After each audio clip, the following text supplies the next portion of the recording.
Aujourd'hui, je vais vous parler d'un grand avantage de la fonction doop2 que vous avez vu récemment en cours. Donc, on va le rappeler brièvement. Doop2 permet de créer un synonyme d'un descripteur de fichier. Donc, ici, on a une situation où on a un code qui s'appelle prog.c. Tout ce que ce code-là fait, c'est d'afficher sur sa sortie standard. C'est bien important de se rappeler que par défaut, la sortie standard, c'est à l'écran. Donc, ici, on voit qu'il n'y a eu aucune redirection d'entrée-sortie standard. Donc, tout seul, ce programme-là va afficher « Salut » sur la sortie standard, puis il va se terminer. On peut vérifier ici que tout fonctionne bien.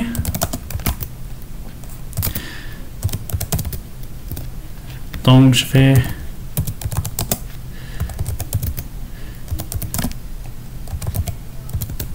Ici, je lance prog. On voit que ça fait « Salut » avec un bonhomme sourire. Donc, tout fonctionne bien. Super. Donc, maintenant, je vous pose une question.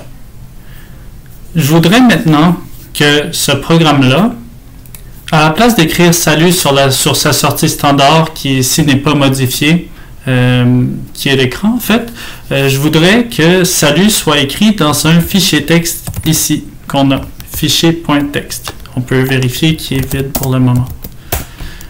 Donc, c'est sûr que ici, on a le code source, donc on pourrait soi-même en fait utiliser fprintf ou changer le code source pour en fait écrire ce fameux salut-là dans le fichier texte. Par contre, maintenant, j'ajoute une petite difficulté. On voit ici qu'on a le code source de prog.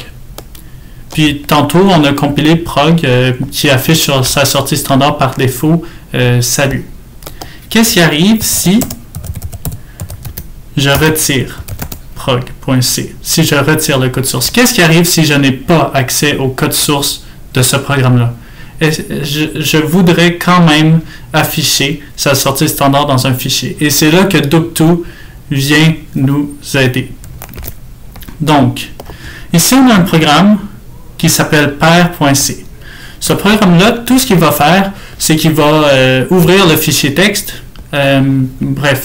pour plus tard, mais l'essentiel, c'est qu'il va créer un fils et ce fils-là va exécuter prog, qui est l'exécutable auquel on a accès, mais on n'a pas le code source.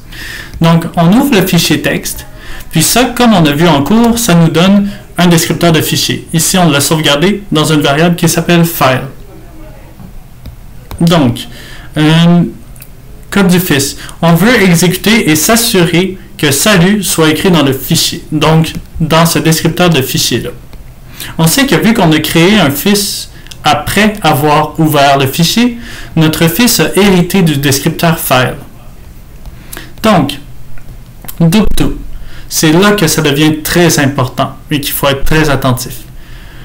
Si on fait doop2 file stdout file no, stdout du programme en cours qui est le fils qui va exécuter le code, le programme prog, stdout va devenir synonyme de, dans notre cas, notre fichier texte. Donc, ici, on fait le exec qui va exécuter programme. Ici, prog prend aucun paramètre, on lui passe seulement le nom par convention. Puis ce que ça fait, ce doop2-là, qu'on a fait juste avant le exec, ça c'est une phrase clé qui est très importante à comprendre. C'est que quand on fait un doop2 avant un exec, on dit « Ok, je m'apprête à exécuter un programme, dans notre cas prog. Je voudrais qu'à chaque fois qu'il prétend utiliser stdout file no, je voudrais qu'il utilise file à la place.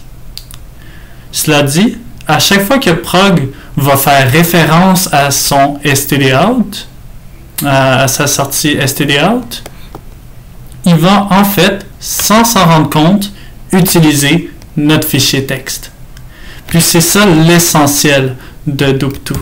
C'est ça qui est très important à comprendre. Donc, techniquement, Ici, on attend la fin du fils juste pour s'assurer qu'il n'y a pas de problème, puis le père se termine. Techniquement, on devrait avoir réussi à truquer prog pour qu'il écrive dans le fichier. On va essayer ça tout de suite. Donc, je vais compiler père. Puis maintenant, juste pour s'assurer qu'il n'y ait pas eu de trucage, on peut même ouvrir fichier texte. On voit qu'il est complètement vide. On est tous d'accord. Maintenant, je vais exécuter a.out. Puis, souvenez-vous, on n'a pas du tout modifié le code source de prog. On n'y avait même pas accès. Donc, ça a terminé. Qu'est-ce qui arrive maintenant si je regarde le contenu de fichier texte? On voit notre salut. Donc, ça a bien fonctionné.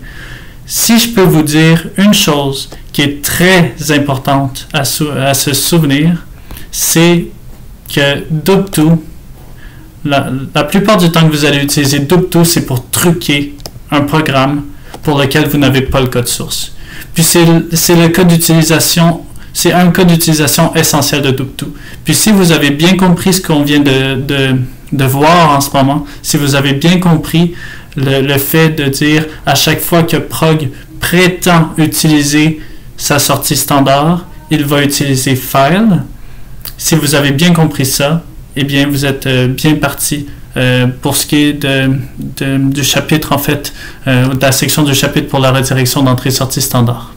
Donc, j'espère que cette capsule-là vous a aidé à mieux visualiser, à mieux comprendre ce que Dubto veut dire et dans quel contexte est-ce que Dubto devient très utile. Et je vous souhaite une très bonne session.